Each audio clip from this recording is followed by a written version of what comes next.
آپ مجھے یہ بتائیں کہ پاکستان کو آج اگر یورپین یونین جو ہے وہ جواب دے دے صرف تجارت کے لیے اور چھوڑیں تو پاکستان کہاں کھڑا ہوگا؟ پہلے سے امریکہ کی طرف سے ظاہر فارغ ہے، اگر یورپین یونین سے بھی فارغ ہو جاتا ہے تو چین کے ساتھ آپ کی تجارت کتنی ہے یا روس کے ساتھ آپ کی تجارت کتنی ہے؟ تو یہ کہتے ہیں اپنے پاؤں میں خود کلاڑے مارنا۔ پہلے آدھا ویسٹ تو آپ سے بات کر ہی نہیں رہا ہے۔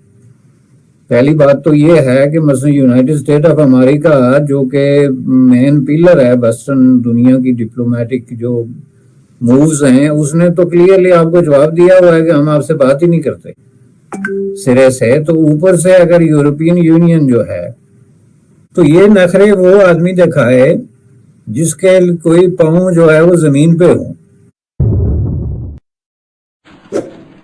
آپ نے سب سے پہلے گھبرانا نہیں ہے، بحیثیت قوم ہم اس کا مقابلہ کریں گے۔ عمران خان صاحب جو ہیں انہوں نے اگلے دن ایک جلسے میں بات کی اور یہ کہا جا رہا تھا شاید یہ پاکستان کی فورن پالیسی کے لیے بڑا ایک رخ ہے، اور کہا جاتا ہے کہ پاکستان پچھلے 75 سال سے ایک سیکیورٹی سٹیٹ رہا ہے اور ہم ڈیپینڈنٹ رہے ہیں سر ویسٹرن ورلڈ کے اوپر، بھلے وہ اسلحہ لینا ہو، بھلا پیسہ ہو، بھلا مینوفیکچرنگ ہو، یا بھلے اپنی آرمز انڈسٹری کو ڈیولپ کرنا ہو۔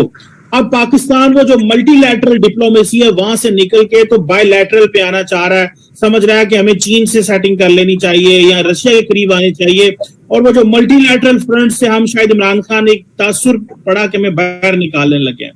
لیکن ساتھ ہی انہوں نے اگلے دن یورپین یونین کی سفیر کو دھمکی دی کہ ہم تمہارے غلام ہیں، تم ہمیں خط لکھتی ہو۔ لیکن انہوں نے ساتھ ہی آج کیا کیا کہ آج انہوں نے یورپین یونین کے جو کونسل کے جو پریزیڈنٹ ہیں ان کو کال کر دیا ہے اور کہا ہے جی کہ ہم اپنا کردار ادا کرنا چاہتے ہیں روس اور یوکرائن کے درمیان تعلقات ٹھیک کرنے میں۔ آپ سر اسے کیسے دیکھتے ہیں؟ ایک طرف دھمکی لگا دی، دوسری طرف جو ہے وہ نزدیک ہو گئے اور پریزیڈنٹ EU کونسل کو فون کر دیا۔ یہ عمران خان صاحب کا کیا یو ٹرن سمجھیں گے یا کیا سمجھیں گے سر اس میں؟ جس طرح کا پوسچر انہوں نے اختیار کیا، دیکھیں یہ انٹرنیشنلی جو ڈپلومیٹک نارمز ہیں، طریقہ کار ہیں، اس میں سب سے مہذب ترین طریقہ خط لکھنا ہی ہوتا ہے۔ اور خط جب لوگ لکھتے ہیں تو وہ لکھتے ہیں your Excellency I am requesting this and this, جو ایک طریقہ کار ہے خط لکھنے کا ڈپلومیٹکلی۔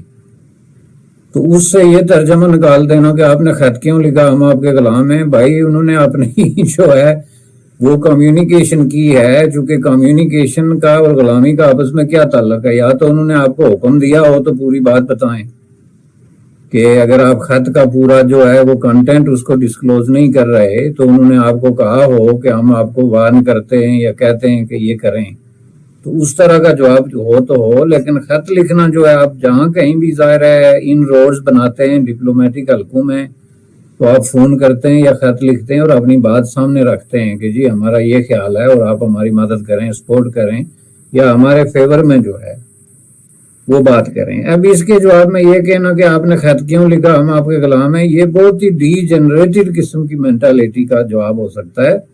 یہ کسی پالیٹیشین کا یا کوئی ہائی کیلیبر کی کوئی آفیشل جو ملک کو ریپرزینٹ کر رہا ہے، میں نہیں سمجھتا کہ اس کے الفاظ اس طرح ہو سکتے ہیں۔ یہ بہت ان ڈپلومیٹک ہے اور بہت زیادہ بلکہ ان ایتھیکل میں کہوں گا۔ یعنی اس کا مطلب یہ ہے کہ آپ سے کوئی بات ہی نہ کرے۔ میں نے اس کو جوڑا کہ میں نے ان سے پوچھا کہ ان کو کہا کہ جی آپ نے انڈیا کو خط نہیں لکھا، بھائی انڈیا کو خط لکھنے کا اس بات سے کیا تعلق؟ وہ انڈیا کے خط کا تب بنتا ہے کہ انہوں نے آپ کو خط لکھا ہو کہ جناب پرائم منسٹر صاحب آپ پاکستان میں ہیومن رائٹس وائلیشنز میں انوالو ہیں، جو کہ وہ ہیں۔ اگر دیکھا جائے تو گزشتہ 3 سال سے یہ جتنی مینیورنگ ہوئی ہے، جتنے ادارے یوز ہوئے ہیں پالیٹیشنز کے خلاف، ہیومن رائٹس ایکٹیوسٹ کے خلاف، میڈیا کے خلاف، میڈیا کے اداروں کے خلاف، ہیومن رائٹس آرگنائزیشنز کے خلاف، یہ ایک بہت بڑا اسالٹ ہے ہیومن رائٹس اور سول لبرٹیز پہ پاکستان میں۔ اس پہ اگر وہ خط لکھتے کہ you are excellency we are concern کہ آپ ان چیزوں میں انوالو ہیں، تو وہ جواب میں کہتے کہ آپ نے انڈیا کو کیوں نہیں لکھا جی، تو پھر بھی کوئی بات دور گھما کے کہیں سے ممکنہ مل جاتی۔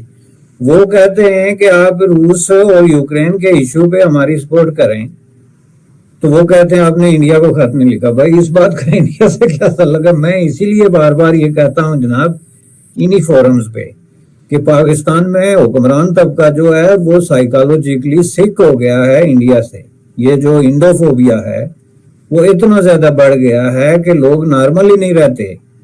اب آپ مجھے یہ بتائیں کہ اس کا انڈیا سے کیا تعلق ہے بھائی؟ آپ روس کی سپورٹ کریں یا روس کی مخالفت کریں، آپ کا ایک ڈپلومیٹک اپروچ ہے، اور اس میں انہوں نے اپنی ایک اپروچ آپ کے سامنے رکھی ہے کہ آپ ہماری یہ ریزولوشن کو سپورٹ کریں، تو اس میں انڈیا کہاں سے آ گیا یا اس میں کشمیر کہاں سے آ گیا؟